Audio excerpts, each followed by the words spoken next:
নির্বাচনী প্রচারের অংশ হিসেবে বিএনপি চেয়ারম্যান তারেক রহমান সন্ধ্যায় চট্টগ্রাম পৌঁছানোর কথা রয়েছে।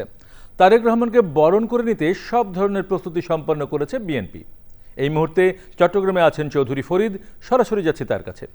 ফরিদ, চট্টগ্রামে তারেক রহমানের সমাবেশকে ঘিরে প্রস্তুতির কথা জানান।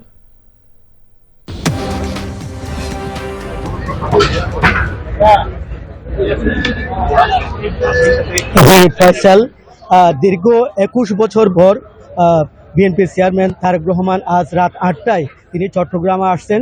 তিনি আগামীকাল এই পলগ্রাউন্ড মাঠে মহাসমাবেশে বিএনপির তিনি ভাষণ দেবেন। এর আগে তিনি সকাল ৯:৩০টায় রেডিসন ব্লুতে ৩০০ জন শিক্ষার্থীদের উদ্দেশ্যে তিনি ভাষণ দেবেন। এরপরে তিনি ১১টা নাগাদ এই পলগ্রাউন্ড ময়দানে তিনি চলে আসবেন এবং ভাষণ দেবেন।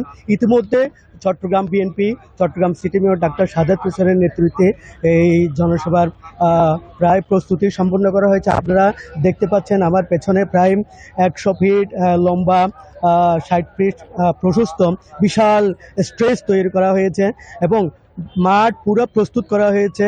মাঠের চতুর্দিকে মাইক সহ সকল সাউন্ড এখানে ঠিক করা হয়েছে। ইতিমধ্যে বিকেল থেকে অনেক নেতাকর্মী আপনারা দেখতে পাচ্ছেন এখানে উপস্থিত হয়েছেন। সন্ধ্যা এই যে দলে দলে এখানে নেতাকর্মীরা তারা এই যে মাঠের ময়দানে আসছেন। হয়তো সন্ধ্যা নাগাদ এখানে মাঠে পূর্ণ হয়ে যাবে এবং নেতাকর্মীরা বিশেষ করে আশা করছেন তারা রাত্রে অনেকেই এই মাঠে তারা থাকবেন। সকাল থেকে জনসভার কার্যক্রম শুরু হবে। ভোর থেকে নামাজ পড়ে তারা নেতাকর্মীরা মাঠের উদ্দেশ্যে রওনা দিবেন বলে জানিয়েছেন। বিশেষ করে এই মহাসমাবেশকে কেন্দ্র করে চট্টগ্রামকে সাজ রব সৃষ্টি হয়েছে বিএনপি নেতাকর্মীদের মধ্যে। বিভিন্ন মোড়ে, বিভিন্ন রাস্তার মধ্যে বিভিন্ন ব্যানার, ফেস্টুন এখানে সাঁটানো হয়েছে।